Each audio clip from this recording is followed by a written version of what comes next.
சிறைச்சாலை கலவரங்களின் பின்னணியில் ஒரு ஆதிக்க வர்க்கம் இருக்கிறது என்றும், கிட்டத்தட்ட 13 மணித்தியாலங்கள் நேற்று முன்தினம் தொடங்கிய இந்த சிறைச்சாலை கலவரங்கள் நடைபெற்றிருக்கிறது என்ற ரீதியிலையும், அதே நேரத்தில் பல கைதிகள் கிட்டத்தட்ட 10க்கும் மேற்பட்ட கைதிகள் காயமடைந்திருக்கிறார்கள். குறிப்பாக 33 வயது மதிக்கத்தக்க ஒரு கைதி உயிரிழந்திருக்கிறார். உறவினர்கள் கைதிகளை பார்ப்பதற்கு 3 நாட்கள் தடை விதிக்கப்பட்டிருக்கிறது. சிறைச்சாலையின் முக்கிய கட்டிடங்கள் பாதிக்கப்பட்டிருக்கிறது, கூரைகள் உடைக்கப்பட்டிருக்கிறது, மருந்து பொருட்கள் எல்லாம் சூறையாடப்பட்டிருக்கிறது. அது மட்டுமில்லாமல் கிட்டத்தட்ட 1500க்கும் மேற்பட்ட கைதிகள் சிறைச்சாலை சுவர்களை உடைத்து தப்பிக்க முயற்சி செய்திருக்கிறார்கள் என்ற ரீதியிலும் கருத்துக்கள் பரவி வருகிறது. அது மட்டுமில்லாமல் 104 கைதிகள் வேறு சிறைச்சாலைகளுக்கு மாற்றப்பட்டிருக்கிறார்கள். மிக கொடுமையான வன்முறையில் ஈடுபட்டார்கள் என்ற அடிப்படையில் சிறைச்சாலை கலவரத்தை அடக்குவதற்காக அதிரடிப்படையினர் குவிக்கப்பட்டிருக்கிறார்கள். ஊரடங்கு சட்டம் பிறப்பிக்கப்பட்டு இப்பொழுது மீளப்பெறப்பட்டிருக்கிறது. மக்களுடைய இயல்பு வாழ்க்கைகள் மீண்டு வருகிறது என்ற ரீதியில் பார்க்கப்படுகிற இந்த நேரத்தில் இந்த சிறைச்சாலை கலவரத்தை 4 முக்கிய உறுப்பினர்கள் முன்னின்று நடத்தியிருக்கிறார்கள் என்ற ஒரு விடயம் இப்பொழுது பெருமளவில் பேசப்படுகிறது. அது மட்டுமில்லாமல் இப்போ வெளியாகின்ற கருத்துக்களின் அடிப்படையில் ஒரு ஆதிக்க வர்க்கம் இதற்கு பின்னணியில் இருக்கிறது என்ற ஒரு உண்மையை உடைத்திருக்கிறாரா என்ற ரீதியிலும் பார்க்கப்படுகிறது. அதன் அடிப்படையில் ரணில் விக்ரமசிங்க அவர்களுடைய புகைப்படம் ஒன்று இப்பொழுது பெருமளவில் பேசப்பட்டு வருகிறது. குறிப்பாக அவர் மது அருந்துவது போல ஒரு இடத்துல இருந்து கொண்டு முக்கியமான சில அதிகாரிகளுடன் பேச்சுவார்த்தை நடத்தி கொண்டது. இந்த புகைப்படம் சார்ந்த ஒரு கருத்தினை வெளியிட்டிருக்கிறார் யார் என்று பார்த்தால், இலங்கை காவல்துறையினரை அரசியலில் இருந்து விடுவிப்பதற்கான சர்வதேச அமைப்பின் உறுப்பினரும் முன்னாள் காவல்துறை அதிகாரியுமான அஜித் தர்மபால அவர்கள் தான் இந்த கருத்தை பதிவு செய்திருக்கிறார். அவர் சில விடயங்கள் எடுத்துரைக்கிறார். இந்த நாட்டில் மக்களால் தெரிவு செய்யப்பட்ட அரசாங்கம் ஒன்று இயங்கினாலும் அவர்களை தாண்டிய ஒரு ஆதிக்க வர்க்கமும் இயங்குகிறது. அந்த ஆதிக்க வர்க்கம்தான் இந்த சிறைச்சாலை கலவரங்களுக்கு பின்னாளில் இருக்கிற அண்மையில் நடைபெற்ற நீர்கொழும்பு சிறைச்சாலை கலவரமாக இருந்தாலும் சரி, இப்போ நேற்று முன்தினம் நடைபெற்ற மகர சிறைச்சாலை கலவரமாக இருந்தாலும் சரி, இந்த சிறைச்சாலை கலவரங்களின் பின்னணியில் சட்டங்களை முடக்கி தங்கள் மீது பாயப்போகின்ற அந்த சட்ட ஒழுங்குகளை மறைப்பதற்காக ஒன்று இணைந்து செயற்படக்கூடிய ஒரு ஆதிக்க வர்க்கம் உருவாகி வருகிறது என்ற ரீதியிலும் அந்த ஆதிக்க வர்க்கம் தொடர்பில் அரசாங்கம் மிகவும் கவனமாக செயற்படணும் என்ற மாதிரி தன்னுடைய கருத்துக்களை பதிவிட்ட அவர் அண்மையில் ரணில் விக்ரமசிங்க அவருடைய புகைப்படம் என்று சமூக ஊடகங்களில் பரவலாக பேசப்பட்டு வருகிறது. குறிப்பாக அந்த புகைப்படத்தில் ரணில் விக்ரமசிங்க அவர்கள் மது அருந்துவது போலும் சிகரெட் பத்துவது போல ஒரு காட்சி இருக்கிறது. அதை சுற்றி சில அதிகாரிகள் காணப்படுகிறது. இந்த புகைப்படத்தை பார்த்து அவர் குறிப்பிட்ட விடயத்தை எடுத்து நோக்கினால், குறிப்பாக இந்த சந்திப்பானது பாமர மக்களுக்கான சந்திப்பு இல்லை. ஒரு ஆதிக்க வர்க்கத்தினை எவ்வாறு பாதுகாக்கலாம் அல்லது அவர்களுக்கு ஏதோ ஒரு ஆபத்து வந்தால் என்னென்ன நடவடிக்கை எடுக்கலாம் என்ற ரீதியிலான ஒரு சந்திப்பு என்ற மாதிரி தன்னுடைய கருத்துக்களை பதிவிட்டு அவர் இந்த சிறைச்சாலை கலவரங்களுக்கு பின்னணியில் ஏதோ ஒரு ஆதிக்க வர்க்கம் இயங்குகிறது என்ற மாதிரி தன்னுடைய கருத்துக்களை பதிவிட்டிருக்கிறார். அது மட்டுமில்லாமல் இந்த ஆதிக்க வர்க்கம் சார்ந்த முக்கியமான சில விடயங்களை அரசாங்கம் கவனம் கொள்ளணும் என்ற மாதிரி தன்னுடைய கருத்துக்களை பதிவிட்டிருக்கிறார். அஜித் தர்மபால அவர்கள் தன்னுடைய கருத்துக்களை பதிவு செய்திருக்கிறார். அதே நேரத்தில் தேசிய மக்கள் சக்தியினால் அவர்கள் சிறைச்சாலையை கூட சரியான முறையில் நிர்வகிக்க முடியலை. அவர்கள் எவ்வாறு நாட்டை நிர்வகிக்க போகிறார்கள், அவ்வாறு நிர்வகிக்க முடியாவிட்டால் வேறு யாரிடம் கொடுங்கள் என்ற ரீதியில் ஐக்கிய மக்கள் சக்தியின் பொதுச் செயலாளர் ரஞ்சித் மத்துவ பண்டார அவர்கள் கருத்துக்களை பதிவிட்டிருக்கிறார்.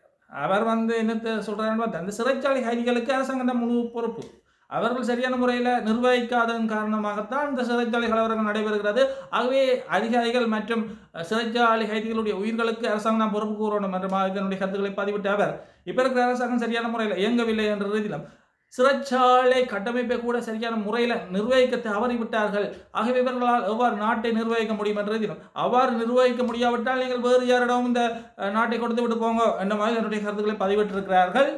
அதே போல முன்னைய நாடாளுமன்ற உறுப்பினர் சுமந்திரன் அவர்கள் கூட நெரிசல் காரணமாக தான் இந்த சிறைச்சாலையில் பாரிய ஒரு விடயங்கள் நடைபெறுகிறது. ஆகவே இந்த நெரிசலை குறைப்பதற்கு அரசாங்கம் நடவடிக்கை எடுக்க வேண்டும் என்ற ரீதியிலும் கைதிகளுடைய உயிர்களுக்கு அரசாங்கம் தான் பொறுப்பு, சிறை கைதிகள் சரியான முறையில் பாதுகாக்கப்பட வேண்டும் என்ற மாதிரி முன்னைய நாடாளுமன்ற உறுப்பினர் சுமந்திரன் அவர்கள் தன்னுடைய கருத்துக்களை பதிவிட்டிருக்கார். அது மட்டும் இல்லாமல் எதிர்கட்சியை சார்ந்த பல உறுப்பினர்கள் இந்த சிறைச்சாலை கலவரத்தை முன்னிட்டு பல்வேறுபட்ட விமர்சனங்களை முன்வைத்து வருகிறார்கள். சரியான முறையில் கைதிகளை பாதுகாக்கணும், இந்த இட நெருக்கடிகளை சமாளிக்கணும் என்ற மாதிரி கருத்துக்கள் பரவின வருகின்ற இந்த நேரத்தில் இந்த சிறைச்சாலை கலவரத்தின் பின்னணியில் இன்னொரு மர்மமான விடயங்கள் காணப்படுகிறது என்ற ரீதியிலும் விசாரணை கோணங்கள் செல்கிறதாக கருத்துக்கள் பரவுகிறது.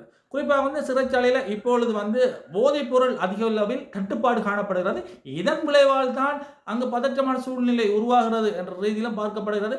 சிறைச்சாலை கைதிகள் கூரைகள் மேல் ஏறின்று போராட்டம் செய்கிறார்கள் என்ற மாதிரி தங்களுடைய கருத்துக்களை பதிவிட்டிருக்கிறார்கள். அது மட்டும் இல்லாமல் மகர சிறைச்சாலை கலவரத்தின் அடிப்படையில் சில ரகசிய உண்மைகள் வெளிவந்து கொண்டே இருக்கிறது என்றதிலும் பார்க்கப்படுகிறது. குறிப்பாக ஒரு கைதி கூரைக்கு மேல் நின்று போராட்டம் செய்ததாகவும் சிறை அதிகாரி ஏன் அவ்வாறு செய்கிறார் என்று விசாரித்த நேரத்தில் கற்களால் கொண்டு அவரை தாக்க முற்பட்டார். அதன் அடிப்படையில் பல்வேறுபட்ட கலவரங்கள் உருவாக்கப்பட்டது என்ற மாதிரியும் பார்க்கப்படுகிறது. ஆனால் உண்மை தன்மையை சரியான விசாரணைகள் அடிப்படையிலாம் பார்க்க முடியும். ஆகவே நாங்கள் பொறுத்திருந்து தான் பார்க்க வேண்டும். இந்த சிறைச்சாலை கலவரம் பின்னணியில் யார் யார் இருக்கிறார்கள், என்ன நடந்தது, எப்படி இந்த சிறைச்சாலை கலவரங்கள் எப்படி இந்த சிறைச்சாலை கலவரங்கள் கட்டுப்படுத்தப்பட்டது, குறிப்பாக மனித உரிமைகள் மதிக்கப்பட்டது, அந்த சிறைச்சாலை கலவரங்கள் கட்டுப்படுத்தப்பட்டதா என்ற ஒரு விடயம் இப்பொழுது பெரும் ஒரு பேசு பொருளாக மாற்றம் கண்டு வருகிறது. ஆகவே சிறைச்சாலை கைதிகள் தப்பிக்க முயற்சித்த வேளையில்தான் இந்த துப்பாக்கி சூடு நடைபெற்றதாக கருத்துக்கள் வந்து கொண்டே இருக்கிறது. ஆகவே அதனுடைய உண்மைத்தன்மையை நாங்கள் விசாரணைகள் முடிந்த பிறகுதான் பார்க்க வேண்டும். ஆகவே நாங்கள் பொறுத்திருந்து பார்ப்போம் இந்த சிறைச்சாலை கலவரங்கள் எவ்வாறு ஆரம்பிக்கப்படுகிறது, அது எங்கு சென்று முடிய போகிறது என்பது தொடர்பாக. அது மட்டுமில்லாமல் இன்றைய தினம் முக்கியமாக தமிழ் பேசும் கட்சிகள் 6 கட்சிகள் இணைந்து ஜனாதிபதி அவர்களை சந்திக்க போகிறார்கள். இந்த காணொலியை எடுத்துக்கொண்டிருக்கிற இந்த நேரத்தில் அந்த சந்திப்பு நடைபெற்றுக் கொண்டிருக்கிறது. ஆகவே அது தொடர்பாக குறிப்பாக ஜனாதிபதி அவர்களை சந்தித்து தமிழ் பேசும் மக்களுடைய பொது பிரச்சனைகளை நாங்கள் எடுத்துரைக்க போகிறோம் என்ற மாதிரி கருத்துக்கள் பரவுகிறது. அதே நேரத்தில் இந்த ஜனாதிபதி சந்திப்பை தொடர்ந்து எதிர்க்கட்சித் தலைவர் சயித் பிரேமதாஸ் அவர்களை சந்திக்க போகிறார்கள். நாளைய தினம் வெளிநாட்டு தூதுவர்களையும் சந்திக்க திட்டமிடப்பட்டிருக்கிறது என்ற இதில் கருத்து பரவுகிறது. ஆகவே இந்த கூட்டணி தொடர்பாக பல்வேறுபட்ட விமர்சனங்கள் வந்து கொண்டே இருக்கிறது. அண்மையில் கூட நாடாளுமன்ற உறுப்பினர் சிறிதரன் அவர்கள், குறிப்பாக தமிழரசு கட்சியை சார்ந்த சிறிதரன் அவர்களை இந்த கூட்டணியை சார்ந்து ஒரு மாறுபட்ட கருத்துக்களை வெளியிட்டிருக்கிறாரா என்ற ரீதியாக பார்க்கப்படுகிறது.